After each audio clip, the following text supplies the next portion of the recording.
அல்ஹம்துலில்லாஹி ரப்பில் ஆலமீன் வலாகிபத்துல் முத்தகீன். அன்பான சகோதரர்களே, தமிழ்நாடு தௌஹீத் ஜமாத்தின் துபாய் மண்டல ஜேடி மர்கஸின் வாராந்திர அமர்வில் இன்றைய தினம் நம்மிடையே அப்துல் அலீம் அவர்கள் சத்தியத்தின் இன்றைய நிலை என்ற தலைப்பில் உரையாற்ற உள்ளார்கள். இங்கு ஆற்றப்படக்கூடிய உரையின் பலன்களை ரப்புல் ஆலமீன் நமக்கு இம்மையிலும் மறுமையிலும் குறைவின்றி தந்தரல வேண்டும் என்ற பிரார்த்தனையோடு இந்த அமர்வை துவக்கி வைக்கின்றேன். அஸ்ஸலாமு அலைக்கும் வரஹ்மத்துல்லாஹி. அஸ்ஸலாமு அலைக்கும் வரஹ்மத்துல்லாஹி வபரகாத்துஹு. அல்ஹம்துலில்லாஹி நஹ்மதுஹு வ நஸ்தஈனுஹு வ நஸ்தக்ஃபிருஹு வ நுமினு பிஹி வ நதவக்கலு அலைஹி வ நஊது பில்லாஹி மின் ஷுரூரி அன்ஃபுஸினா வ மின் ஸய்யிஆத்தி அமாலினா.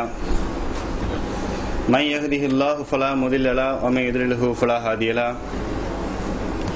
வ நஷ்ஹது அன் லா இலாஹ இல்லல்லாஹு வஹ்தஹு லா ஷரீக லஹு வ அஷ்ஹது அன்ன முஹம்மதன் அப்துஹு வ ரசூலுஹு அம்மா பஅத். ஃபகத் கால அல்லாஹு தஆலா ஃபீ தன்ஸீலில் அலீம் வல் ஃபுர்கானில் மஜீத். அஊது பில்லாஹி மினஷ் ஷைத்தானிர் ரஜீம். பிஸ்மில்லாஹிர் ரஹ்மானிர் ரஹீம்.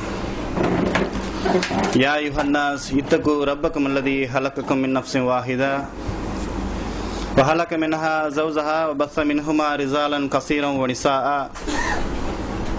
வத்தகுல்லாஹ அல்லதீ தஸஅலூன பிஹி வல் அர்ஹாம் இன்னல்லாஹ கான அலைக்கும் ரகீபா.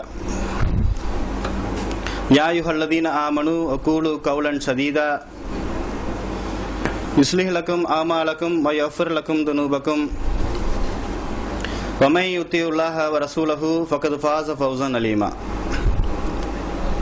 يَا أَيُّهَا الَّذِينَ آمَنُوا اتَّقُوا اللَّهَ حَقَّ تُقَاتِهِ وَلَا تَمُوتُنَّ إِلَّا وَأَنْتُم مُسْلِمُونَ. صدق الرحمن الرحيم.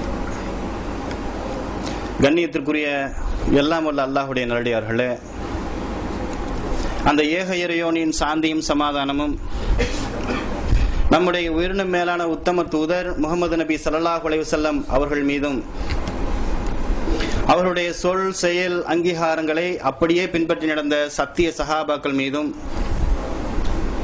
இந்த சத்திய பிரச்சாரம் உலகமெங்கும் சென்றடைய ஏதுவாக இருந்த மார்க்க அறிஞர்கள் மீதும்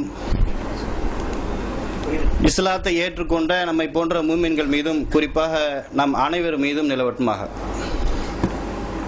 கண்ணியத்திற்குரியவர்களே, இந்த இஸ்லாமிய மார்க்கம் ஒரு தன்னிறைவான மார்க்கம் என்பதை நாம் விளங்கி வைத்திருக்கிறோம். அல்லாஹ்வுடைய தூதர் தாம் இந்த மார்க்கத்தோடு இந்த மக்களை விட்டு செல்கிறோம் என்ற நிலை ஏற்படும் பொழுது பல்வேறு முன்னேற்பாடுகளையும் பல்வேறு உபதேசங்களையும் இந்த மார்க்கம் குறித்து செய்துவிட்டு சென்றார்கள். அதுல ஒரு விஷயம் என்னன்னு சொன்னா, நபிகள் நாயகம் ஸல்லல்லாஹு அலைஹி வஸல்லம் சொல்லி காட்டினாங்க, உங்களை நான் வெள்ளை வெளேர் என்ற ஒரு மார்க்கத்தின் மீது நான் விட்டு செல்கிறேன். இதுல இதோடைய இரவுகோளை எப்படி இருக்கும்டா, பகலை போன்று வெளிச்சமாக இருக்கும், பிரகாசமாக இருக்கும் என்று நபிகள் நாயகம் ஸல்லல்லாஹு அலைஹி வஸல்லம் சொல்லிட்டு செஞ்சாங்க. நாம் இன்று சிந்தித்து பார்க்க கடமைப்பட்டிருக்கிறோம்.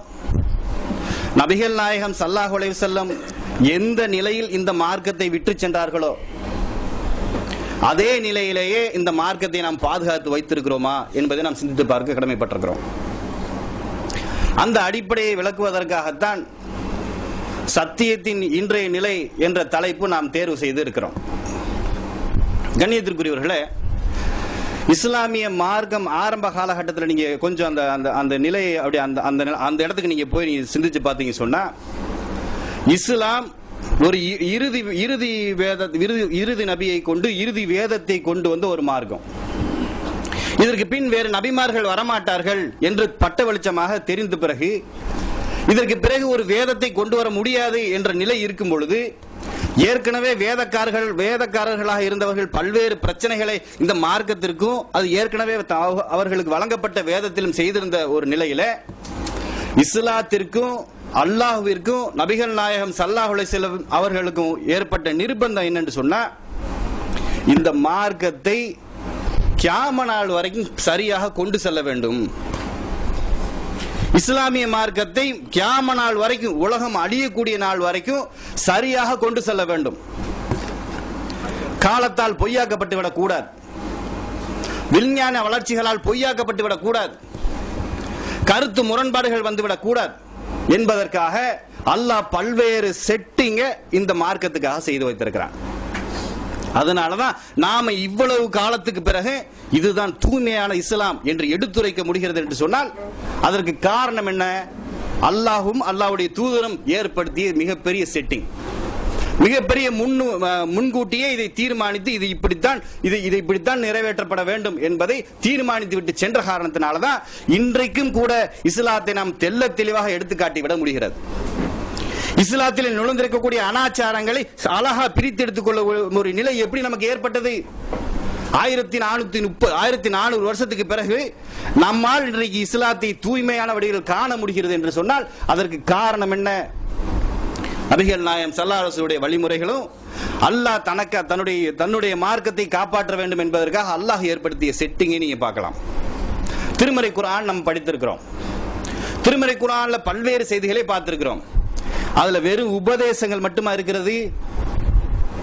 அல்லாஹ் எப்படி இந்த மார்க்கத்தை முழுமைப்படுத்துகிறான் என்று நீங்கள் கவனிக்க வேண்டும். அந்த முழுமைப்படுத்தப்பட்ட விதத்தை நீங்கள் சிந்தித்தாலே அல்லாஹ் மிகப்பெரிய அளவுக்கு இதை வந்து கியாம நாள் வரைக்கும் கொண்டு செல்வதற்கான எல்லா செட்டிங்கும் அல்லாஹ் இதுல வைத்திருக்கிறான் நீங்க விளங்கிக்க முடியும். திருமறை குர்ஆன் நீங்க எடுத்து படிச்சீங்க சொன்னா வெறும் வரலாறு மட்டுமா இருக்கிறது? நபிகள் நாயகம் ஸல்லல்லாஹு அலைஹி வஸல்லம் இப்படி வாழ்ந்தாங்க, நல்லா இருந்தாங்க அப்படின்னு இருக்குதா? இல்ல ஒரு சில உபதேசங்கள் மட்டும் இருக்கிற, தொழுகைண்டா இப்படி செய்யணும், மத்த காரியங்கள் இப்படி செய்யணுங்கிற மாதிரி உபதேசங்கள் மட்டும் இருக்குதா? இல்ல. ஒவ்வொரு வார்த்தைக்கு வார்த்தை முரண்பட்டு விடக்கூடாத அளவிற்கு தெள்ள தெளிவாக இந்த மார்க்கம் இருப்பது மிகப்பெரிய ஒரு சான்று. இரண்டாவது, காலத்தால் பொய்யாக்கப்படவே இல்லை. இன்றைக்கு வரைக்கும் பாருங்க, பழைய காலத்து விஷயங்கள் எல்லாம் இன்றைக்கு எத்தனையோ விஷயங்கள் பொய்யாகிவிட்டது. எத்தனையோ மார்க்கங்கள் விஞ்ஞான வளர்ச்சியால் இன்றைக்கு எடுத்து சொல்ல முடியாத அளவுக்கு போய்விட்டது. எத்தனையோ விஷயங்கள் நம்ம பார்க்கலாம். ஆனால் இஸ்லாமிய மார்க்கத்தை அல்லாஹ் எப்படி ஆக்கி வச்சிருக்கிறான்னு சொன்னா பல்வேறு அறிவியல் நீங்க பார்க்கலாம். திருமறை குர்ஆனை நீங்க அப்படியே படிச்சுக்கிட்டே வந்தீங்க சொன்னா அறிவியலுக்காக அல்லாஹ் அந்த விஷயத்தை சொல்ல மாட்டான். விஞ்ஞான விஷயத்துக்காக ஒரு விஷயம் திருமறை குர்ஆன் இடம்பெறவே இல்லை.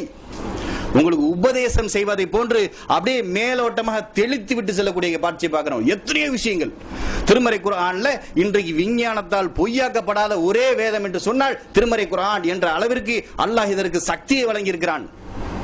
அப்ப அல்லாஹ் எந்த அளவுக்கு இந்த மார்க்கத்தை முழுமைப்படுத்துவதில் கவனம் செலுத்தி இருக்கிறான். ஏன் கவனம் செலுத்துறான்? இந்த சத்திய மார்க்கம் இறுதி வரை காப்பாற்றப்பட வேண்டும், இறுதி வரை அதோடைய உண்மையான நிலையில எடுத்துச் செல்லப்பட வேண்டும் என்பதற்காக அல்லாஹ் என்ன செய்யறான்? அவ்வளவு விஷயத்தை எடுத்து வைக்கிறான் திருமறை குர்ஆன்ல. நீங்க பார்க்கலாம் அந்த எத்தனையோ விஷயங்கள் எப்படின்னா எத்தனையோ முன்னறிவிப்புகள் நபிகள் நாயகம் ஸல்லல்லாஹு அலைஹி செஞ்சுட்டு போயிருக்காங்க. அதெல்லாம் அவங்களுடைய வாழக்கூடிய காலத்தையும் நடக்குது. ஏன்? அப்பதான் அந்த மக்கள் நம்புவாங்க. பிற்காலத்தை இப்படிலாம் நடக்கும் நபிகள் நாயகம் ஸல்லல்லாஹு அலைஹி சொல்லி தராங்க. இதெல்லாம் எதற்காக? வரக்கூடிய இப்ப இன்றைக்கு நம்ம எதை வச்சு இஸ்லாத்தை நம்புறோம்? எது இந்த மக்களுக்கு இஸ்லாம் தான் சரியான, அன்றைக்கு போன 2 வாரத்துக்கு முன்னாடி அந்த விவாதங்களை நீங்க எடுத்து பாருங்க. எதை கொண்டு நம்ம இஸ்லாம் தான் சரியான மாதம் நிறுவ முற்படுகிறோம்? இது போன்ற சான்றுகளை வைத்தான் முற்பட விரும்புகிறோம். அதுதான் வழி. வேற நீங்க அல்லாஹ் மட்டும் நம்பணும், அல்லாஹ் ஒரு வசனமா சொல்லிட்டு போறான்னு சொன்னா அதை கொண்டு உங்களால் இஸ்லாம் சரியான மார்க்கம் நிறுவ முடியாது. இந்த உலகத்திலையும் வரலாற்றிலையும் உங்களுக்கு ஒரு சான்று தேவைப்படும். அந்த சான்றுகளை அல்லாஹ் அள்ளி தெளித்து வைத்திருக்கிறான். பார்க்கிறோம். அதை கொண்டு இஸ்லாம் தான் சரியான மார்க்கம் நிறுவிக்கொண்டும் இருக்கிறோம். எத்தனையோ விவாதங்களை அல்லாஹ் நமக்கு வெற்றி எதன் மூலமாக தந்தான்? இது போன்ற சான்றுகள் மூலமாக தந்தான். இது போன்ற தெள்ள தெளிவான ஆதாரங்கள் மூலமாக தந்தான். அப்படிப்பட்ட ஒரு நிலை நீங்க பாக்குறீங்க. அப்புறம் என்ன பாருங்க, நவீன பிரச்சனைகள் இருக்கா இல்லையா? இன்றைக்கு உள்ள நவீன பிரச்சனைகளுக்கு இஸ்லாம் எப்படி ஏதுவான இலகுவான தீர்வுகளை சொல்லிட்டு போயிருக்குன்னு பாருங்க. இது மிகப்பெரிய ஒரு விஷயம். இது எந்த ஒரு வேதத்தையுமே எந்த ஒரு சித்தாந்தத்தை நீங்கள் கம்பேர் பண்ணவே முடியாத அளவுக்கு எல்லாம் என்ன செய்யறான்? ஒரு காலத்துல ஒரு பிரச்சனை இருக்குங்க, அதுக்கு ஒரு தீர்வு சொல்லிடலாம்.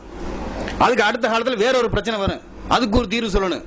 அப்ப கியாம நாள் வரைக்கும் வரக்கூடிய எல்லா பிரச்சனைகளுக்கும் இஸ்லாம் தீர்வு சொல்லுகிறது என்று சொன்னால் 1400 வருஷத்துக்கு பிறகு இன்னைக்கு திருமறை குர்ஆனை படிக்கும் பொழுது நமக்கே ஆச்சரியமா இருக்கு.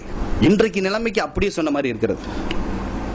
அப்ப கியாமத் நாள் வரைக்கும் சொல்லணுமா இல்லையா? அப்ப எல்லா வகையிலையும் நீங்க பாத்தீங்கன்னு சொன்னா இந்த திருமறை குர்ஆனை அல்லாஹ் எப்படி கொண்டு வந்து நம்ம மத்தியிலே வைக்கிறான்னு சொன்னா மிகப்பெரிய சான்றாக வைக்கிறான்.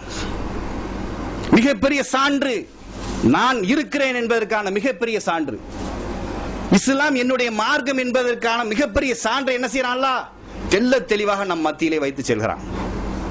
அப்புறம் என்ன, நபிகள் நாயகம் ஸல்லல்லாஹு அலைஹி வஸல்லம் அவர்கள் வழங்கிய எத்தனையோ முன்னறிவிப்புகள், எத்தனையோ விஷயங்கள்.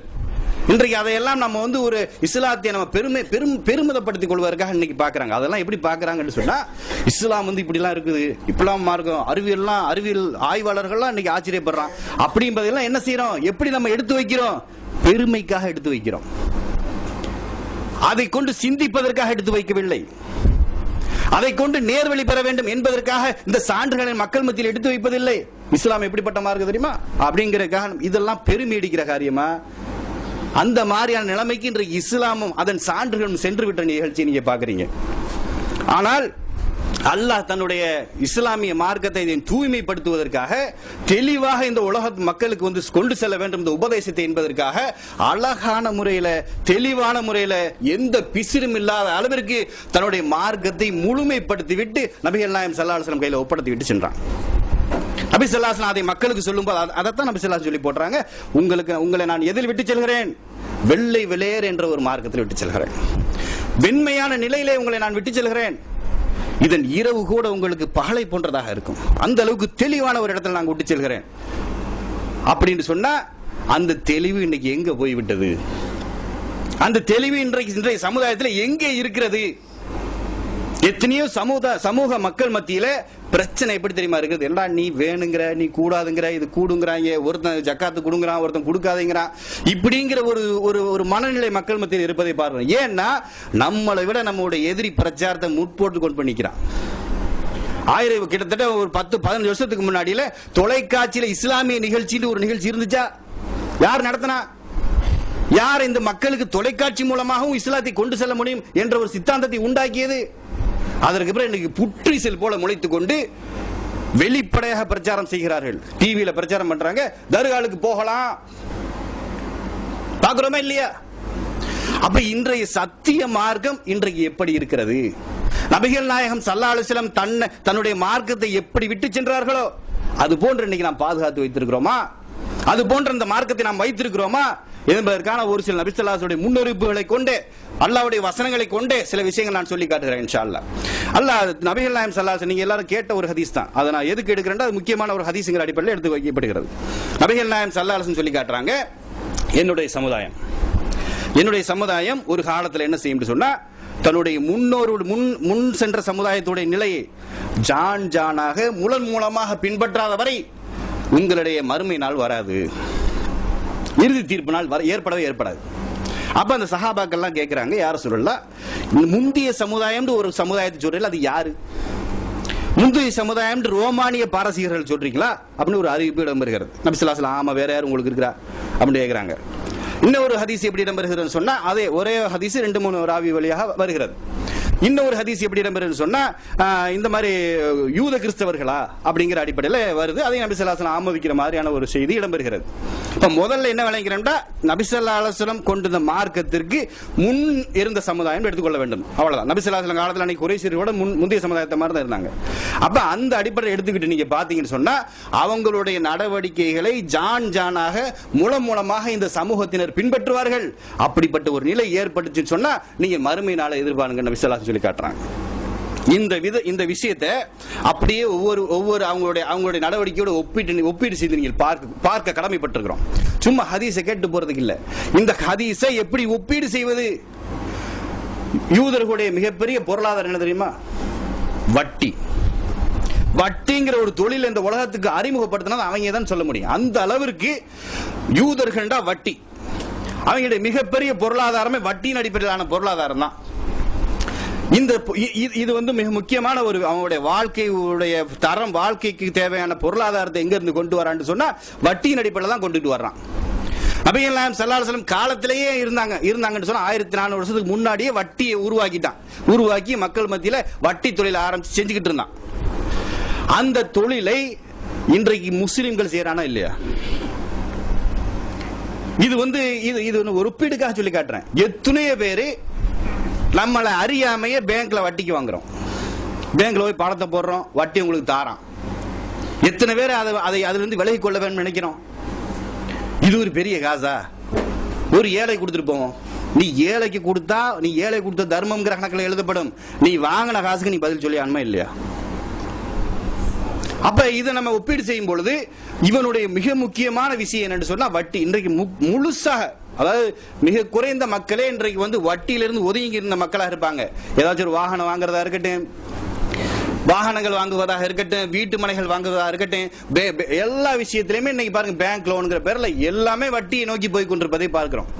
அப்புறம் யூத கிறிஸ்தவருடைய மிக முக்கியமான ஒரு பிரச்சனை என்னன்னு சொன்னா, அவங்க என்ன செஞ்சாங்கன்னா இஸ்லாமிய மார்க், அதாவது அவங்களுக்கு வந்த வேதத்துல கை வைக்கிறது, இடைச்சொற்களை கொண்டு வர்றது, இல்லாத இருக்குன்னு சொல்றது, அப்படிங்கிற மாதிரி, அதாவது சில விஷயங்களை மறைக்கிறது, அவங்களுக்கு தேவையான வசதிக்கு தகுந்த மாதிரி மாற்றிக்கொள்வது, இது மாதிரி வேலையை ஃபுல்லா செஞ்சாங்க. அதனால சொல்லி காட்டுறான் யூத கிறிஸ்தவர்கள் அவருடைய வேதத்தை திருத்திட்டாங்க. அல்லாஹ் சொல்லி காட்டுற காரணம் என்ன? அவங்களுடைய வேதம் இன்றைக்கு தூய்மையான வடிவில் இல்லைன்னு சொல்வதற்கான காரணம் என்ன? அவங்க கை வச்சுட்டாங்க வேதத்துல. அல்லாஹ் காப்பாத்தினா, அதை நம்ம வேதத்துல கை வைக்கல. ஆனா வேதம் அல்லாத அளவிற்கு எத்தனையோ விஷயங்கள் இன்னைக்கு இஸ்லாமிய சமுதாயத்துல கை வச்சிருக்காங்க.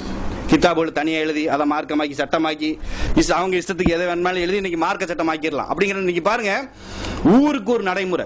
கடலூர் பகுதியா நெல்லை மாவட்டத்துக்கு ஒரு நடைமுறை, ராமநாதபுரம் மாவட்டத்துக்கு ஒரு நடைமுறை, இங்கிட்டு கடலூருக்கு போனா ஒரு நடைமுறை. இன்றைக்கு பார்த்தோம்னு சொன்னா இஸ்லாம் உலகளாவிய மார்க்கம்.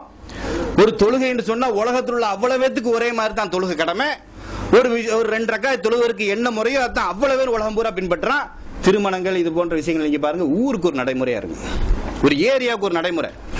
இந்த ஒன்றுமே நீங்க விதத்தை பத்தி ஆய்வு செய்வதற்கு எதுவுமே தேவையில்லைங்க. இந்த ஒரு விஷயத்தை எடுத்துக்கிறீங்க, இஸ்லாம்ங்கிறது உலகளாவிய மார்க்கம். அபியல்லாம் ஸல்லல்லாஹு கொண்டு ஒரு மார்க்கம், ஆளுக்கு ஒரு நடைமுறை எப்படி வந்துச்சு? இது எல்லாத்தையும் இந்த ஆளுக்கு ஒரு ஊருக்கு ஒரு நடைமுறையா முடிஞ்சு வச்சு அது இஸ்லாமே இல்லை என்ற அடிப்படைக்கே விடலாம். அந்த அளவுக்கு இன்றைக்கு மலிந்து கிடக்கக்கூடிய காட்சி நீங்க பாக்குறீங்க. இஸ்லாம்ங்கிற பேர்ல அந்த அளவுக்கு மலிந்து கிடக்கிறது. அதே மாதிரி பாருங்க, அவங்க செய்த இன்னும் சில காரியங்கள் என்னன்னு சொன்னா, பில்லி சூனியம் செய்வது. பில்லி சூனியம் செஞ்சுக்கிட்டு இருந்தாங்க அவங்க. அந்த நம்ம குறைஷியர் பில்லி சூனியம் செஞ்சாங்க. அது மாதிரி அந்த ஜாதகம் ஜோதிடம்ங்கிற பேர்ல அதை நம்பிக்கிட்டு இருந்தாங்க. அது மாதிரி என்ன செஞ்சாங்கன்னு சொன்னா, நேர்ச்சி, அதாவது அல்லாஹ் அல்லாதவர்களுக்காக அல்லாஹ்வுக்கு நேர்ச்சி செய்வான், அல்லாஹ் அல்லாதவனுக்கு நேர்ச்சி செய்வான். இது மாதிரி நேர்ச்சி விவகாரங்களை இன்றைக்கு நீங்க ஒப்பீடு செய்வதற்காக சொல்லி காட்டுறேன். அப்ப எந்த அளவிற்கு இன்றைய சமுதாய மக்களும் கூட முஸ்லிம்கள் என்று சொல்லிக்கொண்டு இன்றைக்கு அல்லாஹ் அல்லாதவர்கள் நேர்ச்சி செய்யக்கூடிய மக்கள் இருக்கிறாங்களா இல்லையா? அல்லாஹ் அல்லாதவர்களுக்கு செய்யறானா இல்லையா? சிலைகளை அவன் வணங்கினாலும் இவன் கபரை வணங்கிட்டு இருக்கிறானா இல்லையா? இன்றைக்கு நம்ம என்ன நினைக்கிறோம்டா, சிறுக்கு அப்படிங்கறத சரியா விளங்கி கொள்ளாத காரணத்துல தொழுகை மட்டும்தான் வணக்கம்னு முஸ்லீம் நினைக்கிறான். முஸ்லிம்கள்லாம் எப்படி நினைக்கிறாங்கன்னு கேட்டா, தொழுகை மட்டும்தான் வணக்கம், இஸ்லாத்துல ஒரு வணக்கமே இல்லைன்னு நினைச்சுக்கிட்டு இருக்காங்க. அதனாலதான் ஏப்பா தர்காவுக்கு போறேன்னு கேட்கும்போது, அங்கே அவட்ட பிரார்த்தனை செய்யறியப்பான்னு கேட்கும்போது, நாங்க தொழுகை வாசிச்சோம்னு கேட்கிறோம். ஏன் அப்படி கேட்கறாங்க? பிரார்த்தனை ஒரு வணக்கம்னு அவங்களுக்கு தெரியல. அல்லாஹ்வை அல்லாஹ்வுக்கு தான் எல்லா இடத்தையும் கேட்க முடியும். ஒரு ஆள் மௌத்தா போயிட்டாருன்னா அவரால் கேட்க முடியாது நம்ம சொல்லிக்கிட்டு இருக்கு. அல்லாஹ்வும் சொல்லி காட்டுறான். அந்த தன்மையை கொண்டுட்டு போய் நீ அல்லாஹ்வுக்கு வைக்கிறேன்னு சொல்றோம், சிறுக்குன்னு சொல்றோம், விளங்க மாட்டேங்குது. இதுக்கு காரணம் என்ன நினைக்கிறிய? நம்ம தொழுகலைன்னே நினைக்கிறான். ஆனால் இவர்களுடைய நிலையும் மக்கத்து காஃபிருடைய நிலை நீங்க ஒப்பீடு செய்து பாத்தீங்கன்னு சொன்னா, இவனை விட அவன் மேன்மையான இருந்திருக்கிறான்னு சொல்லி நீங்க விளங்கிக் கொள்ள முடியும். மக்கத்து காஃபிர் அல்லாஹ் சொல்லி காட்டுறான், மக்காவாசிகளை காஃபிர் சொல்லி காட்டுறான், முஸ்ரிக்னு சொல்லி காட்டுறான். அவர்களுடைய கடவுள் கொள்கையை பத்தியும் அல்லாஹ் சொல்லி காட்டுறான். அவர்கள் சிலைகளை வணங்கினார்கள், ஏன் வணங்கினார் அல்லாஹ் சொல்லி காட்டுறான். மக்கத்து காஃபிருடைய கடவுள் கொள்கையை நீங்க எடுத்து பாத்தீங்கன்னு சொன்னா, சுபஹானல்லாஹ், நாம் அப்படி அல்லாஹ்வை நம்பி இருக்கிறோமான்னு நமக்கே சந்தேகம் வந்துடும். அந்த அளவுக்கு மக்கத்து காஃபிர் அல்லாஹ்வை நம்பி இருந்தான். அல்லாஹ் இல்லைன்னு சொல்லவே இல்லை. அல்லாஹ் இன்றைக்கு இருக்கக்கூடிய இன்றைக்கு இஸ்லாத்துடைய எதிரியாக இருக்கிறாங்களே, கிறிஸ்தவர்களோ யூதர்களோ மற்ற நான் முஸ்லிம்ஸ் இருக்கிறாங்களே, இவங்களை போன்று மக்கத்து காஃபிர்கள் இல்லை. இவன் அல்லாஹ்வே இல்லைங்கிறான், அல்லாஹ் வேற ஆளத்தை கடவுளுங்கிறான். அவன் அல்லாஹ் இல்லைன்னு சொல்லவே இல்லை. அல்லாஹ் இல்லைன்னு சொல்லவே இல்லை மக்கத்து காஃபிர். அதைத்தான் அல்லாஹ் திருமறை குர்ஆன்ல சொல்லி காட்டுறான். நபி, அந்த மக்களிடத்தில் நீங்க போய் கேளுங்கள், மன் ஹலக ஸமாவாதி வல் அர்த், இந்த வானத்தையும் பூமியையும் படைத்தது யார் என்று அந்த மக்களிடத்தில் நீங்க போய் கேளுங்கள். லா யகூனுன் அல்லாஹ், அவர்கள் அல்லாஹ் என்று சொல்வார். அல்லாஹ் சொல்லி காட்டுறான், மன் சஹர சம்ஸ வல் கமர், சூரியனையும் சந்திரனையும் தன்வசப்படுத்தி இருக்கிறானே அவன் யார் என்ற அந்த மக்கள் இடத்துல நீங்க போய் கேளுங்க. அல்லாஹ்னு சொல்லுவாங்க. அல்லாஹ் சொல்றான் திருமறை குர்ஆன்ல, நீ போய் மக்கத்து காஃபிர்கள் மத்தியில இந்த உலகத்தை படைச்சது யாருன்னு கேளு, அல்லாஹ்னு சொல்லுவான். சூரியனை சந்திரனை தன் வகத்துல கையில வச்சிருக்கானே அவன் யாருன்னு கேளு, அல்லாஹ்னு சொல்லுவான். அப்புறம் என்ன சொல்லி காட்டுறான், அப்புறம் பாருங்க, வானத்திலிருந்து அல்லாஹ் சொல்லி காட்டுறான், வானத்திலிருந்து தண்ணீரை இறக்கி இந்த பூமி காய்ந்து மரித்து போன பிறகு அந்த நீரை கொண்டு உயிர்ப்பிக்கிறானே அவன் யார் என்று அந்த மக்கள் இடத்துல நீங்க போய் கேளுங்க. அப்ப என்ன சொல்லுவானா, யகூனுன் அல்லாஹ், அல்லாஹ் என்று சொன்னார். இது மட்டும் இல்ல, இன்னும் ஏராளத்தால சொல்லிருக்காங்க, நிறைய வசனங்கள் வருது இது போன்று. அப்புறம் பாருங்க, அப்புறம் வந்து மண் ஹலக்ககும், சரி அதெல்லாம் விட்டுருப்பா, உன்னை யாரு படைச்சுன்னு அவன்கிட்ட போய் கேளு. அவன் என்ன சொல்லுவானா, அவர்களை படைத்தது யார் என்று நீ அவர்களிடமே கேட்டால் அல்லாஹ்னு தான் சொல்லுவாங்க. அப்ப மக்கத்து காஃபிர் யாரு மாதிரி இல்ல, மத்த நான் முஸ்லிம்ஸ் மாதிரி இல்ல, யூத கிறிஸ்தவர்கள் மாதிரி இல்ல. எப்படி இருந்தா அல்லாஹ்னு சொன்னான். தங்களை வந்து இப்ராஹிம் நபி அலைஹிஸ்ஸலாத்துடைய பாரம்பரியம் என்று சொல்லி பெருமைப்பட்டுக் கொண்டான். இப்ராஹிமுடைய வழித்தோன்றவர்கள் நாங்கள் என்று சொல்லிக் கொண்டான். மக்காங்கிற புனித ஆலயத்துல வந்து என்ன செய்தாலும் அல்லாஹ் நம்மளை வந்து தண்டிச்சிருவான் என்று பயந்தான். அதுல வந்து அந்த மக்காவுல ஹஜ் செய்யணுங்கிற ஒரு கடமையை செஞ்சுக்கிட்டு இருந்தான். தப்பா செஞ்சுக்கிட்டு இருந்தான். நபிகள் நாயகம் ஸல்லல்லாஹு அலைஹி வஸல்லம் அவரோட சம்பந்தமான ஒரு செய்தி கூட இடம்பெறும். எப்படின்னா, நபி ஸல்லல்லாஹு அலைஹி வஸல்லம் வந்து கஅபத்துல்லாஹ்ல வந்து தொழுதுகிட்டு இருக்கும்போது ஒட்டக குடலை தூக்கி முதுகுல வச்சிருவாங்களா, நபி ஸல்லல்லாஹு அலைஹி வஸல்லம் கஷ்டப்படுவாங்களா, அந்த இடத்துல நபிகள் நாயகம் ஸல்லல்லாஹு அலைஹி வஸல்லம் ஹரம்ல உட்கார்ந்து அவர்களுக்காக பிரார்த்தனை செய்யும் பொழுது அவர்கள் பயந்து விட்டார்கள். ஹரம்ல உட்கார்ந்து பிரார்த்தனை செய்தால் அல்லாஹ் ஏற்றுக்கொள்வான் என்று நம்பி இருந்தான் மக்கத்து காஃபிர். அவன் மத்த நான் முஸ்லிம்ஸ் மாதிரி இல்ல.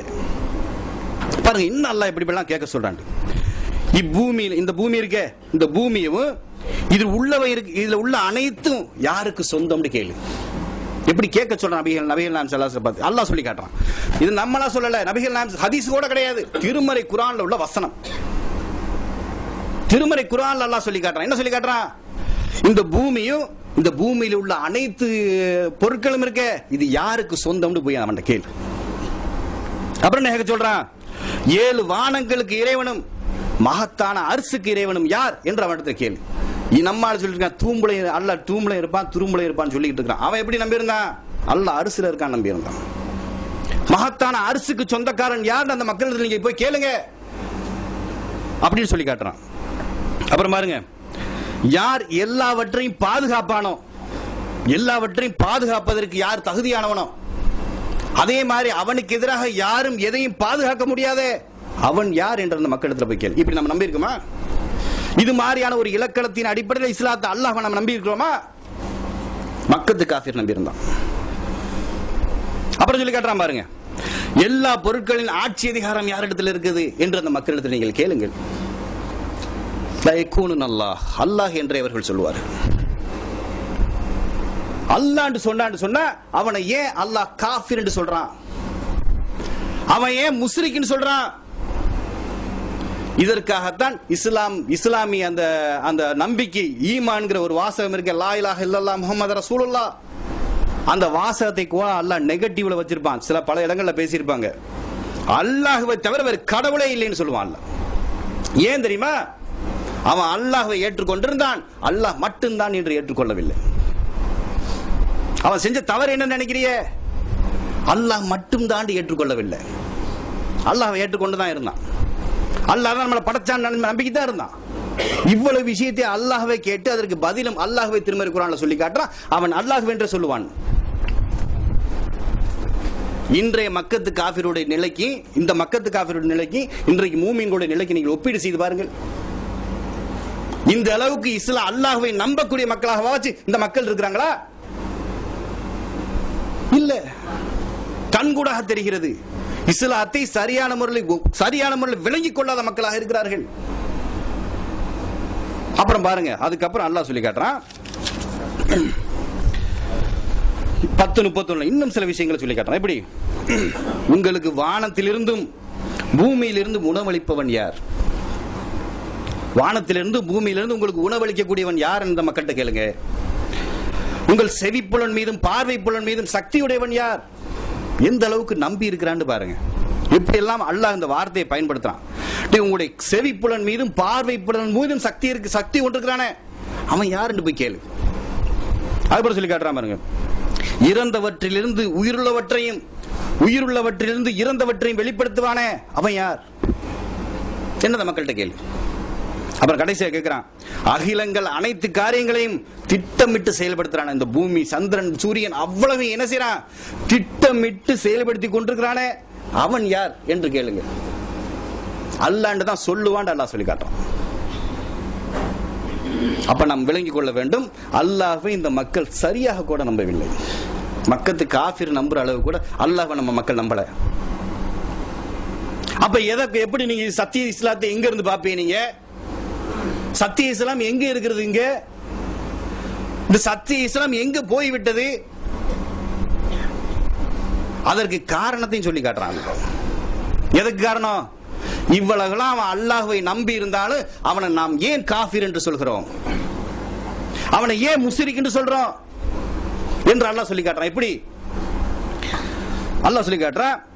எவர்கள் அல்லாஹ்வுக்கு அல்லாஹ் அல்லாதவற்றை தங்களுக்கு பாதுகாவலர்களாக எடுத்துக்கொண்டார்களோ, யாரெல்லாம் அல்லாஹ் அல்லாதவர்களை கூட தனக்கு பாதுகாவலர்களாக எடுத்துக்கொண்டார்களோ அவர்கள் சொல்கிறார்கள், அந்த தெய்வங்கள் எல்லாம், நாங்கள் வணங்கக்கூடிய லாத் உஸ்ஸா போன்ற சிலைகள் எல்லாம் அல்லாஹ்வுக்கு எங்களை மிக்க சமீபமாக்கி வைக்கும். அல்லாஹ் பெரிய கடவுள், மற்றெல்லாம் சின்ன கடவுள். வேற ஒரு வித்தியாசமும் செய்யல. என்ன சொன்னானா அல்லாஹ் சொல்லி காட்டான் திருமறை குர்ஆன்ல. எப்படி சொல்றான்? இந்த தெய்வங்கள் எல்லாம் என்ன செய்யுமா? அல்லாஹ்வுக்கு எங்களுக்கு மிக்க நெருக்கமாக்கி வைக்கும். இந்த வார்த்தை பிரயோகத்தை கூட நீங்க இன்றைய சமூக மத்தியில் பார்க்கலாம். அவுலியாக்கள் அல்லாஹ்விடத்தில் நெருக்கமாக்கி வைப்பார்கள் சொல்லிட்டு இருக்கானா இல்லையா? அப்ப நபிகள் நாயகம் ஸல்லல்லாஹு அலைஹி சொல்லி காட்ட நினைச்சு பாருங்க. ஜானா பின்பற்றுவான், மூலமா பின்பற்றுவான். எந்த அளவிற்கு இன்றைக்கு சமூகம் அந்த அளவுக்கு மக்கத்து காஃபிரோட மோசமான ஒரு தப்பா எடுத்துக் கொள்ளக்கூடாது நிலைமை இதுதான். அதுதான் இந்த விஷயங்கள்லாம் சொல்லி காட்டுறேன். சில நினைக்கலாம் அது காஃபிரோட எப்படி ஒப்பீடு செய்யலாம் என்று நினைக்கலாம். நீங்க இந்த மாதிரி ஒப்பீடு செய்து பாருங்க. அல்லாஹ்வுடைய வசனத்தை கொண்டு இன்றைக்கு மக்களுடைய நிலையை கொண்டு ஒப்பீடு செய்து பாருங்கள். அதை விட பன்மடங்கு கீழே இருக்கக்கூடிய மக்களாக இன்றைய மக்கள் இருக்கிறாங்க. அதுக்கப்புறம் சொல்லி காட்டுறான் பாருங்க. இதோட விடல. அப்புறம் என்ன செய்யங்களா? அவனுக்கு மனிதனுக்கு நெருக்கடி ஏற்படும் பொழுதெல்லாம் அதை கொண்டு அவர்கள் பாதுகாப்பு தேடினார்கள். அல்லாஹ்வுடைய அருளின் நம்பிக்கை இழந்தவர்கள் நல்லா சொல்லி காட்டுறான். அளவற்ற அல்லாஹ்வுடைய அடியார்களே, அல்லாஹ்வுடைய அருளின் நம்பிக்கை இழந்து விடாதீர்கள். அல்லாஹ் உங்களுக்கு அருள் செய்யக்கூடியவன். அல்லாஹ்வுடைய அருளை ஒரு காலத்துல நீங்க நம்பிக்கை இழந்துடாதீங்க. உங்களோட அல்லாஹ்விடத்துல உதவி வருவதற்கு லேட் ஆகுதா, பொறுமையா இருங்க என்று உபதேசம் சொல்லக்கூடிய மார்க்கத்துல என்ன செய்யறாங்க? அல்லாஹ் அல்லாதவர்களிடத்துல போய் பிரார்த்தனை செய்யக்கூடிய மக்களா இருக்கிறாங்க, உதவி தேடக்கூடிய மக்களாக இருக்கிறாங்க. ஒரு சில ஆட்கள் ஓரளவுக்கு வயசான மக்கள் எல்லாம் கீழே சாதாரண யார சொல்லலாம், இதுக்கு யார சொல்ல கூப்பிடுற விளங்க மாட்டேங்குது, யாமுகையதே அப்படிம்பாங்க, விளங்க மாட்டேங்குது. யார கூப்பிடுற? அல்லாஹ் அழைக்க வேண்டும், விளங்க மாட்டேங்குது. அப்ப அந்த அளவுக்கு பின்தங்கிய ஒரு நிலையில இருக்கிறாங்க. அப்ப அதை அல்லாஹ் சொல்லி காட்டுறான். இதனால அல்லாஹ் காஃபிர்ங்கிறான். மூணாவதா சொல்லி காட்டுறேன். இன்னொரு விஷயம் என்னன்னு சொன்ன, தங்களுக்கு யாதொரு நன்மையுமே தீமையும் செய்ய முடியாத அல்லாஹ் அல்லாதவற்றை இவர்கள் வணங்குவது மட்டுமல்லாம என்ன சொல்றாங்களா? அல்லாஹ் சொல்லி காட்டுறான். ஆனா தனக்கு எந்த நன்மையும் ஏற்படுத்த முடியாத அல்லது தீமையும் ஏற்படுத்த முடியாதவற்றை இவர்கள் வணங்குவதோடு மட்டுமல்லாமல் என்ன சொல்றாங்க? என்ன காரணம் சொல்றாங்க? அல்லாஹ் சொல்லி காட்டுறான். அல்லாஹ்விடத்தில் இவர்கள் எங்களுக்கு சிபாரிசு செய்வார்கள். அல்லாஹ் திருமறை குர்ஆன்ல சொல்றான். அப்படியே பொருந்தி போகிறது. அப்படியே பொருந்தி போய் இன்றைக்கு தர்காவாசிகள் சொல்லக்கூடிய வாதத்தோடு அப்படியே பொருந்தி போகக்கூடியதை பார்க்கலாம். அப்ப நீங்க விளங்கிறேன் அல்லாஹ்வுடைய தூதர் எந்த அளவுக்கு உண்மையான ஒரு உபதேசம் இது முன்னறிவிப்பு செஞ்சுட்டு போனாங்க. ஜானாக பின்பற்றுவார்கள், மூலமாக பின்பற்றுவார்கள். இந்த அளவுக்கு ஒற்றுமையை பார்க்கிறோம். அப்ப நீங்க இதுல என்ன கருத்து வேறுபாட்டை நீங்க பார்த்துட்டீங்க? மக்கத்து காஃபிர்களுக்கு இவர்களுக்கு ஒண்ணுமில்லை. ஆனா மத்தவனாச்சு வேற தெய்வத்தை வணங்கிட்டு இருக்கிறான், சரி ஓகே விட்டுறலாம். நம்ம என்ன செய்யறான்? அவனை மாதிரியே அல்லாவும் வேணும், அவுலியாவும் வேணும். அல்லாவும் நன்மை செய்வான், அவுலியாவும் நன்மை செய்வார். அல்லாஹ்விட்டையும் பிரார்த்தனை செய்யலாம், அவுலியாட்டையும் பிரார்த்தனை செய்யலாம். அவர் நமக்கு சிபாரிசு செய்வாரு, அல்லாஹ்விட நெருக்கமாக்கி வைப்பாரு. சட்டி சூடு என்னமா கதையெல்லாம் விட்டுக்கிட்டு இருக்காங்க. தெல்ல தெளிவா விளங்குது. அட மக்கத்து காஃபிரோட மோசமா இருக்கிறேன். அப்ப இன்றைக்கு நம்ம இந்த இஸ்லாத்தை எங்க போய் பார்க்கிறது? இந்த சத்தியத்தை எங்க போய் தேடுறது? அந்த வெண்மையான மார்க்கம் எங்க போயிருச்சு? சிந்தித்து பார்க்க கடமைப்பட்டிருக்கும் சகோதரர்களே. இது பேசிவிட்டு வேடிக்கை பார்த்துட்டு போறது இல்ல. இதுல யாரெல்லாம் இருக்கிறான்னு பார்த்தா உங்க சொந்தக்காரனும் ஏன் சொந்தக்காரன் தான் இருக்கிறான். உங்க பெரியத்த மாதிரி சித்தப்பா மாறு, ஏன் பெரியத்த மாதிரி சித்தப்பா மாறு, ஏன் பெரியம்மா மாதிரி சின்னவா மாறு, ஏன் அண்ணனை மாறு, தம்பி, இவ்வளவுதான் இருக்கிறாங்க. அப்ப விளைக்கிறேன்னு இந்த அளவுக்கு மோசமான ஒரு நிலையில இன்றைய இஸ்லாமிய மார்க்கம் இருந்து கொண்டிருப்பதை நம்ம பார்க்கிறோம். இந்த மக்கள் இருந்து கொண்டிருப்பதை பார்க்கிறோம். நரகத்துக்கு நேரடியா டிக்கெட் வாங்கிட்டு ரெடியா புக் பண்ணி வச்சிட்டு இருக்கக்கூடிய மக்களை பார்த்து கொண்டிருக்கிறோம். அல்லாஹ் பாதுகாக்க வேண்டும். அப்புறம் பாருங்க, அதே மாதிரி இன்றைய முஸ்லிம் நிலையை பெருசா நீங்க யோசிக்க வேண்டாம். இது இந்த விஷயத்தை ஒப்பீடு செய்தாலே உங்களுக்கு தெரியும் எந்த அளவுக்கு பின்தங்கி இருக்கிறாங்க, எந்த அளவுக்கு இஸ்லாத்தை விளங்காம இருக்கிறாங்க, எந்த அளவுக்கு மக்களுக்கு காஃபிருடைய விஷயத்துல கூட ஒத்து போற அளவுக்கு இருக்கிறாங்க என்பதை நாம் விளங்கிக் கொள்ள முடியும். அப்புறம் பாருங்க, இன்னும் சில விஷயங்கள். இதுல புகாரில் வரக்கூடிய இன்னொரு ஹதீஸ் என்னன்னு சொன்னா, அப்துல்லா இப்னு அம்ர் இப்னு ஆஸ்ங்கிற சஹாபி அறிவிக்கிறதாக சொன்னதாக உர்வா இப்னு ஜுபைர் அப்படிங்கிற ஒருவர் சொல்றார். அவர் அந்த அப்துல்லா இப்னு அம்ருங்கிற சஹாபி என்ன செய்றாங்கன்னு சொன்னா, இவங்க தங்கி இருந்த ஏரியா வழியாக ஹஜ் செய்வதற்காக போறாங்க.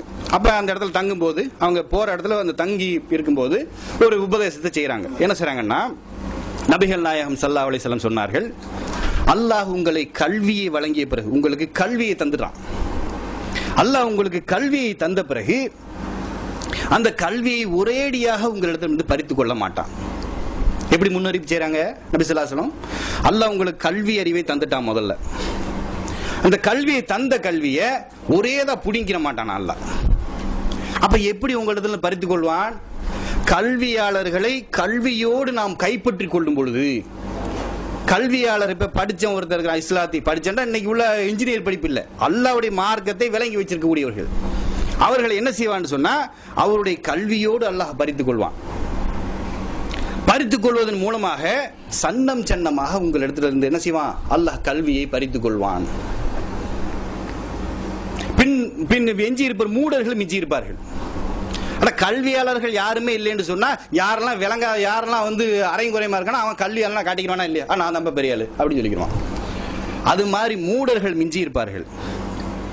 அவர்களிடத்திலே மார்க்க தீர்ப்பு கேட்கப்படும். அந்த மூடர்களிடத்துல போய் மார்க்க தீர்ப்பு இதுக்கு எப்படி செய்யறது, அதுக்கு எப்படி செய்யறதுன்னு கேட்பாங்க. அவர்கள் தாம் எதையெல்லாம் நினைக்கிறார்களோ அதையெல்லாம் மார்க்கம் என்று சொல்லி அந்த மக்களை வழிகெடுப்பார்கள், தாமும் வழிகெட்டு போவார்கள் என்று புகாரில் இடம்பெறக்கூடிய ஒரு ஹதீஸ், 7307வது ஹதீஸ் இடம்பெறுகிறது.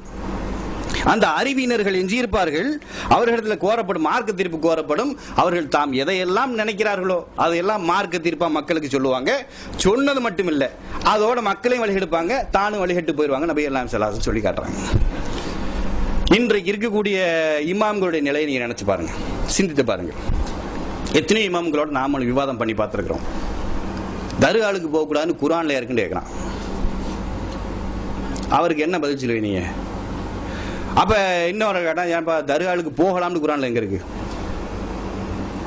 அந்த அளவுக்கு இப்படின்னா இஸ்லாமிய மார்க் இது நம்ம சொல்றது என்னமோ கருத்துவாதம் நினைச்சுக்கிறது. அல்லாஹ் இதுல சம்பந்தப்படுறான்னு விளங்காம, அல்லாஹ்வுடைய மார்க்கம் சம்பந்தப்படுதுன்னு விளங்காம கருத்து போர், நீ சொல்ல அவன் ஜெயிச்சு பேசணும் அப்படிங்கிறதுக்காகத்தான் இன்றைக்கு விவாதங்கள் நடத்தப்படுதே தவிர, இந்த விவாதத்துல யாராச்சும் அல்லாஹ்வுக்கு பயந்து ஆமா சரிதானு சிந்திச்சிருக்கிறானா? பார்த்த எத்தனை பேர் நம்ம சிந்திச்சு வந்திருக்கிறோம். நம்ம எல்லாம் எதன் மூலமா வந்தோம்? எத்தனை விவாதங்களை பார்த்து ஆமா சரியாத்தானே இருக்கு அப்படித்தானே அந்த கொள்கையை நோக்கி வர்றோம். அப்ப இதுக்கு முன்னாடி விவாதம் செஞ்சவங்க எல்லாம் ஏன் இது வரைக்கும் வரவே இல்லை? எத்தனை பேர் விவாதம் செஞ்சுட்டு இஸ்லாத்துக்கு வந்தாங்க? விவாதம் செஞ்சுட்டு ஏகத்துவத்தை நோக்கி வந்தாங்க? வர மாட்டாங்க. அவங்களுக்கு என்ன நோக்கம்? பிஜே ஜெயிக்கணும், வேற ஒரு இன்டென்ஷன் கிடையாது, ஒரு நோக்கம் கிடையாது. வர்றது காரணம் இப்படியான விஷயத்தை நீங்க பாக்குறீங்க. அப்ப அல்லாஹ் என்ன சொல்லி, அல்லாஹ்வுடைய தூதர் என்ன சொல்லி காட்டுறாங்க? அட கல்வி அல்லாஹ் உங்களுக்கு தந்த பிறகு கல்வி உங்க எடுத்து எப்படி பறிப்பான்னு சொன்னா, கல்வியாளர்களை பறிச்சுட்டு போறான்டா அவன் யாருக்குமே சொல்ல மாட்டான்னு அர்த்தம். கல்வியாளர்களா இருக்கிறவன் என்ன செய்யணும்? ஒரு 100 பேர்த்த உருவாக்கி வச்சுட்டு போகணும். செய்ய மாட்டாங்க. கல்வியாளர்களா இருந்து கல்வியாளர்களா மௌத்தா போயிருவான், அடுத்தவனுக்கு சொல்ல மாட்டான். அப்ப எப்படி கல்வி மிஞ்சி இருக்கு? மிஞ்சாது. வேற யார் இருப்பா? மூடர்கள் தான் மிஞ்சி இருப்பாங்க. அந்த மாதிரியான ஒரு நிலைக்கு இன்று இஸ்லாமிய மார்க்கம் தள்ளப்பட்டிருக்குதா இல்லையா? இந்த நிலை இன்று சமூகத்தில் இருக்குதா இல்லையா? எத்தனையோ விவகாரங்கள்ல இன்றைக்கு மார்க்க தீர்ப்பு சொல்லக்கூடிய மக்கள் இஸ்லாத்துக்கு புறம்பா சொல்றாங்களா இல்லையா? இஸ்லாத்துக்கு புறம்பா விளங்கி வச்சிருக்காங்களா இல்லையா? அப்ப இதெல்லாம் இது சாதாரண விஷயம் இல்லை. எப்படின்னா இன்றைக்கு நமக்கு எதிராக போர் செய்யக்கூடியவங்க எப்படி போர் செய்யறாங்கண்டா, மீலாது விழா ஏன் கொண்டாடக்கூடாது மேல ஓட்டு பேசுவான். எதற்காக நமக்கு எதிராக எப்படி செய்வான்? மீராஜ் நோன்பு கூடாதுங்கிறார்கள். நமக்கு எதிராக பேசுறவன் வேற எதற்காக வரிஞ்சு கட்டிட்டு வரமாட்டான். எதுக்காக வாச்சு நம்ம இடத்துல போர் நம்ம சண்டையிடுவதற்காக வரிஞ்சு கட்டி வந்திருக்காங்களா? 20 ரக்கா தொழுகக்கூடாதுங்கிறார்கள். தொழுகலாம்னு எங்கப்பா இருக்கு? தொழுகலாம்னு எங்க இருக்கு? அப்ப எல்லா விஷயம், அதாவது இஸ்லாத்துக்கு புறம்பான விஷயத்திற்கு மட்டும் என்ன செய்வாங்க? நமக்கு எதிராக போர் செய்வார்கள். இவர்கள் தான் இன்றைக்கு மார்க்க அறிஞர்கள். மீராஜ் நோன்புக்கு ஆதரவா வருவாங்க, அது மாதிரி பராத்திரவுக்கு ஆதரவா வருவாங்க, இல்லைன்னாக்க இந்த நம்ம மௌலிது பிதஅத் போன்ற விஷயங்களுக்கு ஆதரவா வருவாங்க. நமக்கு எதிராக வர்றது பூரா இந்த மாதிரி காரணங்கள் தான். என்னைக்காச்சும் இறை எச்சத்து விஷயத்தில் வந்திருக்கிறாங்களா? வரதட்சணை விஷயத்தில் வந்திருக்கிறாங்களா?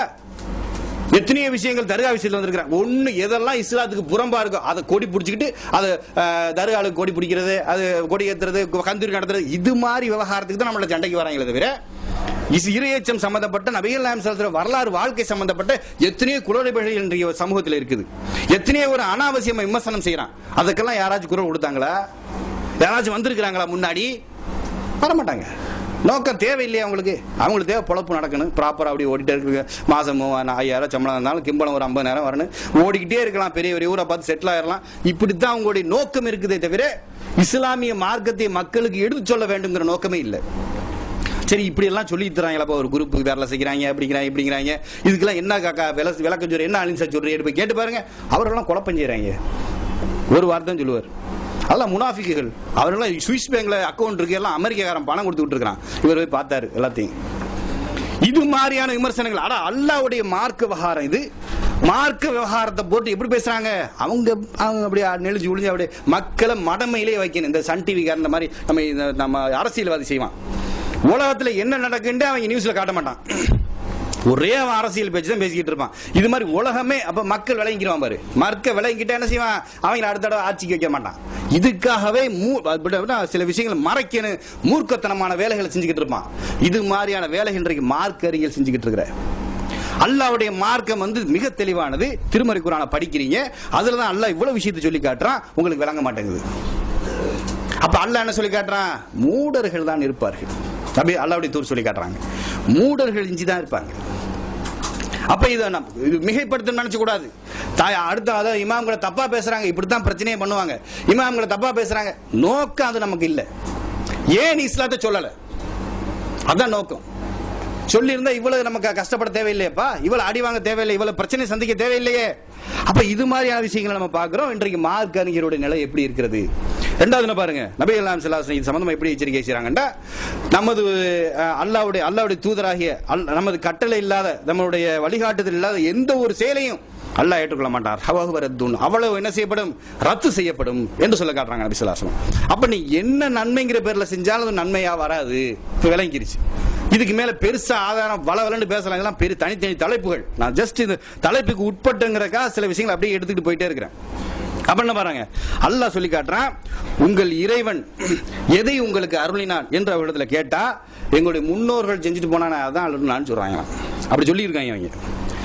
மக்கத்து காஃபிர் என்ன சொன்னான்னு சொன்னா, உங்களுடைய முன்னோர்கள், எங்களுடைய முன்னோர்கள் எதை கட்டுக்கதை வச்சிருந்தாங்களே அதை அப்படியே சொல்லி காட்டுறான். எங்களுடைய முன்னோர்களின் கட்டுக்கதையை தான் அல்லாஹ் எங்களுக்கு அருளினான் என்று சொல்றாங்க. வீம்புக்கு இன்னைக்கு சொல்றதை பாக்குறேன். இன்னைக்கு சாதாரண அந்த வீம்பு நடக்குது. இதெல்லாம் செய்யக்கூடாது, நாங்க செய்யத்தான்ப்பா செய்வோம், என்ன செய்வ நீ அப்படின்னு பேசுறாங்களே தவிர இது நன்மையா தீமை என்று சிந்திக்கக்கூடிய மக்களாக இல்லை. அப்ப அதை கூட அல்லாஹ் சொல்லி காட்டுறான். இது மாதிரி அவங்க சொன்னாங்க மக்கத்துக்காக. ஓகே, முன்னோர்கள் கட்டுக்கதைன்னு வச்சுக்க, அந்த கட்டுக்கதை தான் அல்லாஹ் அருளினான்னு அவன் சொன்னான்.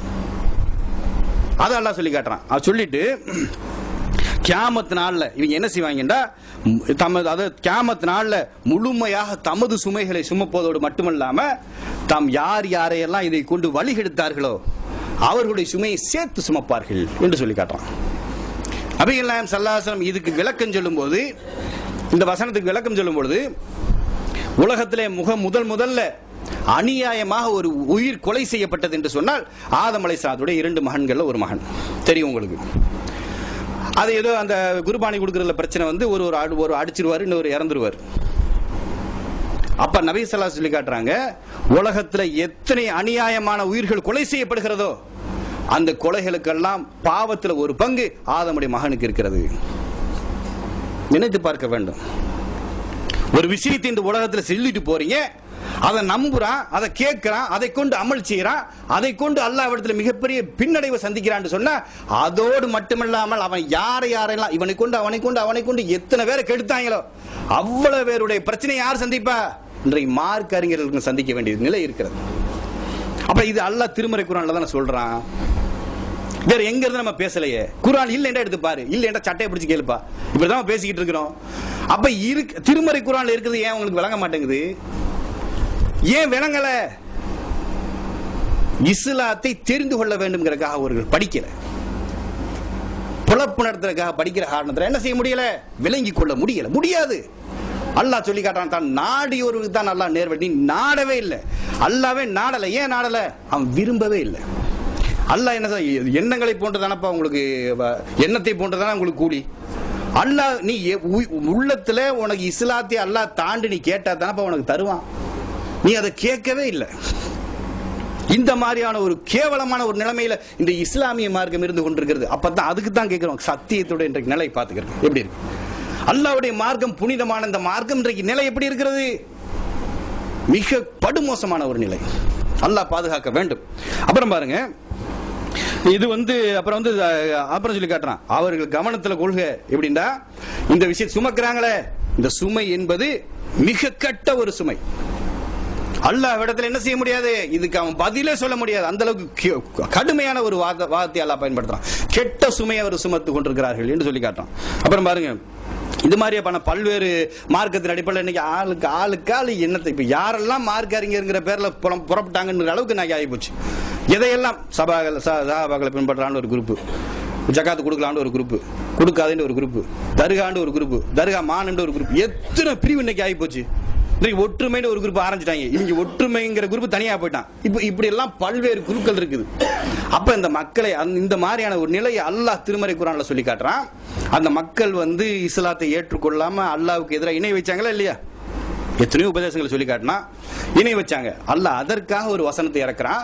எப்படி இன்றைக்கு பொருந்தி போகுதுன்னு பாருங்க. அல்லாஹ் சொல்லி காட்டுறான், உங்களுக்கு மேல் இருந்தோ அல்லது கால்களுக்கு கீழ் இருந்தோ ஒரு வேதனையை தருவதற்கு வந்து அது வந்து உங்களுக்கு வேதனையை அனுப்பிடவும் அல்லாஹ் சொல்லி காட்டுறான். உங்களுக்கு தலைக்கு மேல இருந்தோ அவங்களுடைய கால்களுக்கு கீழே இருந்தோன்னா மிகப்பெரிய இடி மூலமாகவோ அல்லது வெள்ளங்கள் மூலமாக, மழை மூலமாகவோ அல்லது வெவ்வேறு காரணிகள் மூலமாகவோ அல்லது பூகம்பங்கள் மூலமாக, காலில் கீழே பூகம்பங்கள் மூலமாக, பல்வேறு விஷயங்கள் மூலமாக உங்களுக்கு சோதனையை தருவதற்கு அல்லாஹ் ஆற்றலுடையவன். ஆற்றலுடையவனா இல்லையா? அப்ப இந்த வசனத்தை நபியெல்லாம் சில கேட்கும் பொழுது அல்லாஹ் இடத்துல பாவ மன்னிப்பு தேடுறாங்க.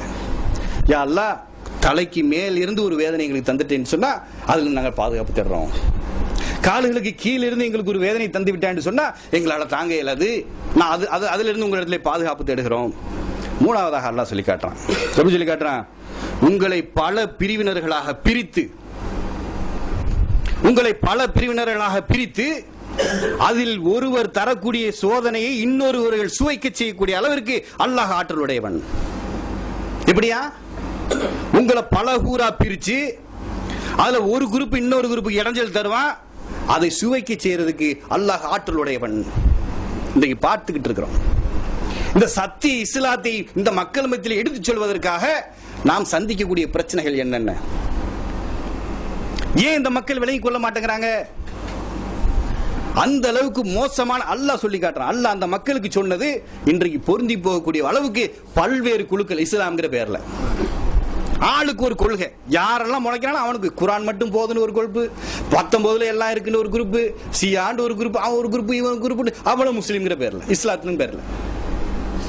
அப்ப இது எப்படி அல்லாஹ் எந்த அளவிற்கு இதை கூட விலை கொள்ள முடியாதான்னு நம்மளுடைய கேள்வி. ஆனா இதை விலை கொள்ள முடியாதா உங்களுக்கு? அல்லாஹ்வுடைய மார்க்கத்தை உங்களால சாதாரண விலை கொள்ள முடியாதா? அதுக்கப்புறம் பாருங்க, அது அல்லாஹ் சொல்லி காட்டுறான். இதுல வந்து யார் மிகச்சிறந்த பிரிவுன்னு அல்லாஹ்வே சொல்லிடுறான். அதையும் எப்படி சொல்லி காட்டுறான்? நபி ஸல்லல்லாஹு அலைஹி சொல்லி காட்டுறாங்க, என் சமூகத்திலே ஒரு குழுவினர் இருப்பாங்க. அவங்க எப்படிப்பட்டவங்களா இருப்பாங்க? உண்மைக்கு ஆதரவாக இருந்து கொண்டே இருப்பாங்க. எது வரைக்கும்? கியாம நாள் வரைக்கும். கியாம நாள் எப்போ வரும்? இந்த குழுவினர் மேலோங்கி இருக்கக்கூடிய இடத்துலதான் இது உங்களுக்கு கியாம நாள் வரும். நபி ஸல்லல்லாஹு அலைஹி வஸல்லம் ஒரு முன்னறிப்பும் செய்யறாங்க. அப்ப நீங்க பார்த்துக்கிட்டே இருக்கலாம், இந்த உலகம் நபிகள் நாயகம் ஸல்லல்லாஹு அலைஹி வஸல்லம் மரணித்ததுல இருந்து இன்றளவும் சத்திய பிரச்சாரத்தை எடுத்து சொல்வதற்கு அல்லாஹ் ஒரு குழுவை வைத்திருக்கிறான். ஏதாச்சும் ஒரு வீதத்தில், ஏதாச்சும் ஒரு இடத்துல, ஏதாச்சும் ஒரு ரூபத்தில் என்ன செய்யறான்? இஸ்லாத்தை அதன் தூய்மையான வடிவத்தில் எடுத்து சொல்லக்கூடிய ஒரு குழுவை என்ன செய்யறான்? அல்லாஹ் ஒரு பிரிவை வைத்திருக்கிறான். நபி ஸல்லல்லாஹு அலைஹி வஸல்லம் அதுக்கான முன்னறிப்பு செய்யறாங்க. அப்ப அல்லாஹ் அப்படிப்பட்ட ஒரு குழுவில் நம்மளை ஆக்கியவர்கள வேண்டும். அப்புறம் பாருங்க, அப்ப இது ஒரு பக்கம். சரி, இப்படியே பிரிவுனாவே இருக்குதா இல்லையா? பல பிரச்சனையா இருக்கு. இதுக்கான தீர்வு வேணுமா இல்லையா? பிரச்சனையாவே இருந்துட்டு பிரச்சனையாவே போயிட்டாங்கன்னா என்ன செய்யறது? அல்லாஹ் தானே சொல்றான், பல விருப்பினா பிரிச்சு விட்டான்னு சொல்லிடுவாங்க. அதுக்காக அல்லாஹ் என்ன செய்யறான்? அதுக்கு தீர்வையும் சொல்றான் திருமறை குர்ஆன்ல. என்ன தீர்வு? பிரச்சனை வரத்தான் செய்யும். பிரச்சனை இல்லாம எதுவுமே இருக்காது. கருத்து முரண்பாடு வரத்தான் செய்யும். கருத்து முரண்பாடு இல்லாம எதுவுமே இருக்காது. எவனுமே ஒரு வீட்டுல கருத்து முரண்பாடு இல்லாம அண்ணன் மாதிரி வாழ முடியுமா? பொண்டாடி புருஷன் வாழ்ந்துட முடியுமா? புள்ள குட்டி வாழ்ந்துட முடியுமா? யாராலையும் வாழ இயலாது. கருத்து முரண்பாடு வரும். அதற்கு தீர்வு என்ன? அல்லாஹ் சொல்லி காட்டுறான். யா அய்யுஹல்லதீன ஆமனூ, நம்பிக்கை கொண்ட மக்களே, வஅத்தியுல்லாஹ வஅத்தியுர் ரசூல், நீங்கள் அல்லாஹ்வையும் இந்த தூதரையும் கட்டுப்படுங்கள். வேற அல்லாஹ் சொல்றான் ரெண்டு விஷயம். அல்லாஹ்வுக்கு கட்டுப்படுங்க, இந்த தூதருக்கு கட்டுப்படுங்க. வஊலில் அம்ரி மின்ஹும், உங்களுடைய ஆட்சியாளர்களுக்கு நீங்கள் கட்டுப்படுங்கள். யாரெல்லாம் இஸ்லாத்துக்கு புறம்பான வகையில் உங்களுக்கு கட்டளையிடாம ஒரு ஆட்சியாளர் இருக்கிறான்னு சொன்னா, சட்டத்திட்டம் இருக்குன்னு சொன்னா, அது நன்மையான இருக்கும் வகையில் அது கட்டுப்பட வேண்டும். இப்ப இந்தியாவில் இருக்கக்கூடிய மக்கள், வெளிநாட்டில் இருக்கக்கூடிய அந்த நாட்டுடைய சட்டத்துக்கு கட்டுப்பட வேண்டியது இருக்கிறது. இதே மாதிரிலாம் சொல்லி காட்டுறான். இது ஒரு நன்மையான விஷயம், கட்டுப்படுங்க என்று சொல்லி காட்டுறான். அப்புறம் சொல்லி காட்டுறான், உங்களுடைய அதிகாரம் இருக்கு, நீ கட்டுப்படுங்கள். அப்புறம் என்ன சொல்லி காட்டுறான்? ஏதேனும் ஒரு விஷயத்தில் நீங்கள் முரண்பட்டால், முரண்பாடு வரும், முரண்படுறீங்க வச்சுக்கிறீங்க, முரண்பட்டா அது என்ன செய்வாங்க? பர்துஹு இலல்லாஹி வரசூலிஹி, நீங்கள் அந்த விஷயத்தை அல்லாஹ்விடத்திலும் அவனுடைய தூதரிடத்திலும் கொண்டு செல்லுங்கள். முரண்பாடு வருதா? முரண்பாடு தீர்த்துக் கொள்வதாக நீங்கள் இருந்துன்னு சொன்னா என்ன செய்ய வேண்டும்?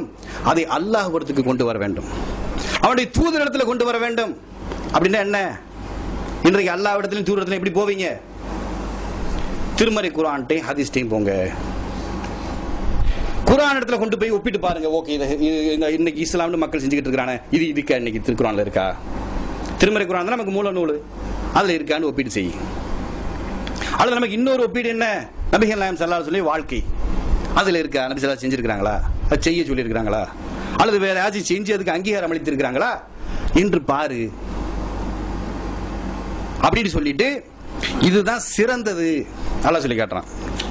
அப்படின்னு சொல்லி காட்டுறான், இன் குன்தும் தூமினூன பில்லாஹி வல் யௌமில் ஆஹிர், நீங்கள் அல்லாஹ்வையும் மறுமை நாளையும் நம்பக்கூடிய மக்களாக இருந்தால், உண்மையிலேயே நீ இஸ்லாமிய மார்க்கத்தை அல்லாஹ்வுக்காக அணுகின என்று சொன்னா, அல்லாஹ்வுடைய மார்க்கத்துக்காக அணுகின என்று சொன்ன, அல்லாஹ்வுக்காக அல்லது மறுமையை நம்பி, அல்லாஹ் மறுமையில் என்ன தண்டிச்சிடாத, நான் தப்பான கொள்கையின்பால் போய்விடக் கூடாது என்பதற்காக இந்த திருமறை குர்ஆனுடைய வசனங்களை நீ அணுகின என்று சொன்னா, இந்த பிரச்சனைகளை நீ அணுகின என்று சொன்னா என்னவா அல்லாஹ் சொல்லி காட்டுறான்?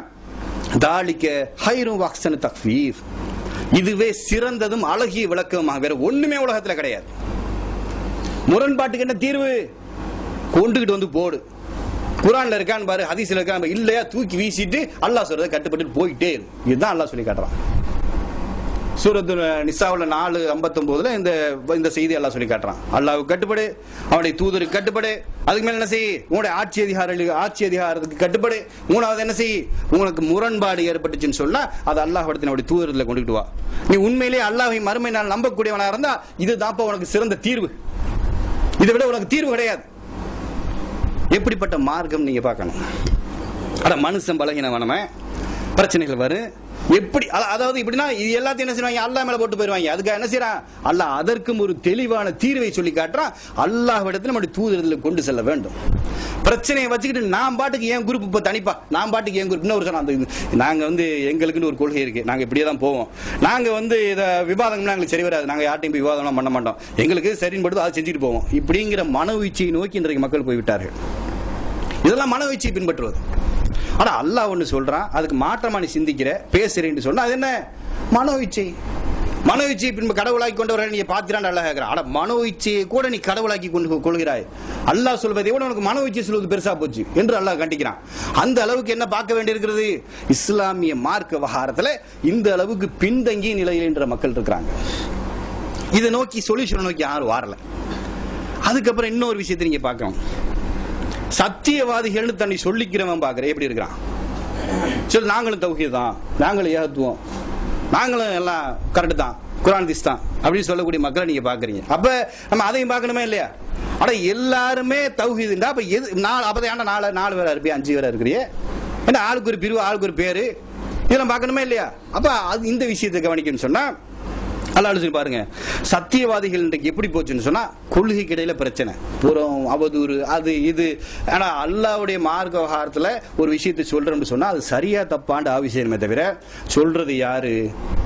அவன் பொண்டாட்டி என்ன செய்யறா, அவன் புள்ள என்ன செய்யறான், இன்னைக்கு தான் நடந்துகிட்டு இருக்கு. அவன் எங்க போறான், எங்க வாரான், அல்லது அவனை பத்தி தேவையில்லாம ஏதாச்சும் அவதூறு உண்டாக்கி விடுறது, அவன் அங்க இப்படி செஞ்சான், இங்க இப்படி. இப்படி ஒரு மனுஷனை தப்பானவனா காட்டிட்டா அவன் செய்தியை மக்கள் கேட்க மாட்டாங்க. இதான் நோக்கம். அவனுடைய நோக்கம் அல்லாஹ் இல்ல, அவனுடைய நோக்கம் மறுமை இல்ல. எது நோக்கம்? அவங்களுடைய நோக்கம் எதுவாக இருக்குன்னு சொன்னா ஒரு ஆளை தப்பா காட்டிட வேண்டியது, முடிஞ்சு வச்சு. அதுக்கப்புறம் அவன் சொல்றதை அவன் கேட்க மாட்டாங்க. அந்த மாதிரியான ஒரு போக்குல நீ போய்கிட்டு இருக்க பாக்குறோம். அப்புறம் இந்த ஊர் விளக்கம், ஜமாத்து, இந்த மாதிரி பிரச்சனைகளுக்கா நிறைய பேர் நானும் ஏகத்துவம் தான் சொல்லிக்கிறோம், அட்ஜஸ்ட் பண்ணி போய் ஓகே ஜமாத் சொன்னா சரிதான் அப்படின்னு அட்ஜஸ்ட் பண்ணி போய்க்கிறது நடந்துகிட்டு இருக்குது. இவர்கள் நாளை என்ன ஆகி போகுதுன்னு சொன்னா சத்திய பிரச்சாரத்தை மக்கள்கிட்ட கொண்டு போறதுல பிரச்சனை வருது. அவன்லாம் ஒத்துத்தானே போறான், நீ ஏன் ஒத்து போக மாட்டேங்கிறான்? அவனுக்கு குர்ஆன் ஹதீஸ் சொல்றான், அவனு விரல சிக்கத்தானே செய்யறான், அவனு எல்லாம் செய்யத்தானே செய்யறான். அப்ப ஏன் நீங்க மட்டும் இந்த பள்ளியை தொழ மாட்டேங்கிறிய என்று பேசக்கூடிய நிலைக்கு இன்றைக்கு ஏகத்துவவாதின்னு சொல்லிக்கிறான்.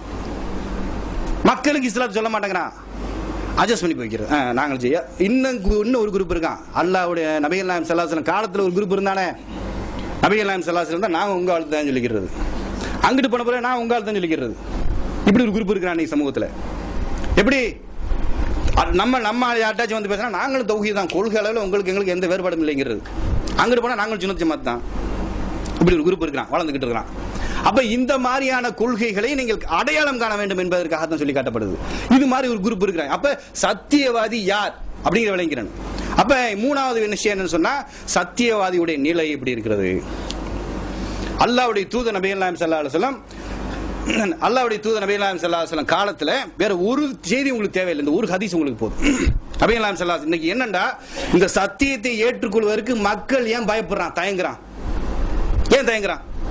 குடும்ப பிரச்சனை, ஜமாத்து, ஊரு, நிறைய பேர்த்த பகச்சுக்கிறேன்னு இதான நோக்கமா இருக்கு. இதுதான பயப்படுறான், வேற எதுக்கும் பயப்படல. பயப்படுறது உலகத்துக்காக, அல்லாஹ்வுக்காக கிடையாது. ஆனா இதெல்லாம் இதெல்லாம் எதிர்த்து நின்றா அல்லாஹ் உனக்கு பாதுகாவலனா இருக்கிறான், அது விளங்க மாட்டேங்குது. ஊருக்கு பிரச்சனை, வீட்டுல பிரச்சனை, ரொம்ப ஒத்துக்கிற மாட்டேங்கிறாங்க, வாப்பா ஒத்துக்கிற மாட்டேங்கிறாங்க, சொல்லிக்கிட்டு இருக்கிறான். ஊர் விளக்கம் வந்துரு, போலீஸ் ஸ்டேஷன் போகணும், வாழ்க்கை போயிரு, இப்படிலாம் நினைக்கிறாங்க. அல்லாஹ்வுடைய தூதர் நபிகள் நாயகம் ஸல்லல்லாஹு அலைஹி வஸல்லம் மக்காவுல வாழ்ந்த வாழ்க்கையை நீங்க நினைச்சு பாத்தீங்கன்னு சொன்னா சுப்ஹானல்லாஹ், அல்லாஹ் பாதுகாக்க வேண்டும். அந்த மாதிரியான ஒரு சோதனை நமக்கு இதுவரைக்கும் தரல. சஹாபாக்கள் பட்ட கஷ்டத்தை நம்ம நீங்க பட்டிருக்கிறீங்களா? அப்போ ஒரு குழுவினர் என்ன செய்றாங்க, ஏகத்துவத்தை ஏற்றுக்கொண்ட, இஸ்லாத்தை ஏற்றுக்கொண்ட மக்கள் என்ன செய்றாங்கன்னு சொன்னா நபிகள் நாயகம் ஸல்லல்லாஹு அலைஹி வஸல்லம் யார் ரசூலல்லாஹ் ஒரு பிரச்சனையை முன் வைக்கிறாங்க. நாங்கள் ஏகத்துவத்தை ஏற்றுக்கொள்ளாதவர்களாக, நாங்கள் குஃபுராளிகளாக, இந்த சத்தியத்தை ஏற்றுக்கொள்ளாத மக்களாக இருந்தோமே, அப்பொழுது எங்களிடத்திலே கண்ணியம் இருந்தது யார் ரசூலல்லாஹ். இந்த சமூக மக்கள் மத்தியில் நாங்கள் மதிக்கப்பட்டோம், எங்களுக்கு பல்வேறு உபதேசம் நல்ல சப்போர்ட் பண்ணா.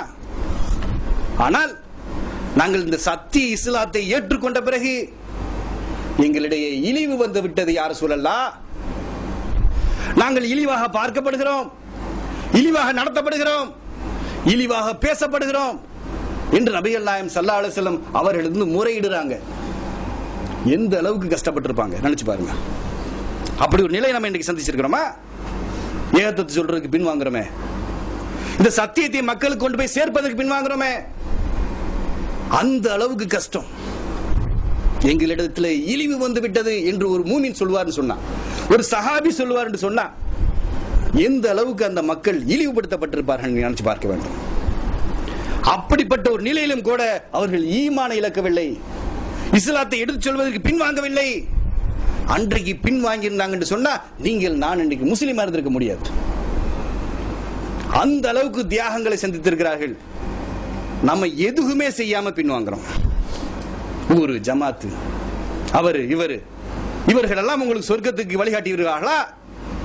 சொர்க்கத்துக்கு இவர்கள் உங்களை கொண்டு போய் உங்களுக்கு இவர்கள் சொன்ன மாதிரி சிபாரிசு செஞ்சிருவாங்களா? வந்து நினைத்து பார்க்க வேண்டும் சகோதரர்களே. பின்தங்கி இருக்கிறோம். சத்திய இஸ்லாத்தை எடுத்து சொல்வதில் நம்ம பின்தங்கி இருக்கிறோம். நாம் நம்முடைய கடமையாக எடுத்துக்கொள்வதில்லை. அல்லாஹ் பாதுகாக்க வேண்டும்.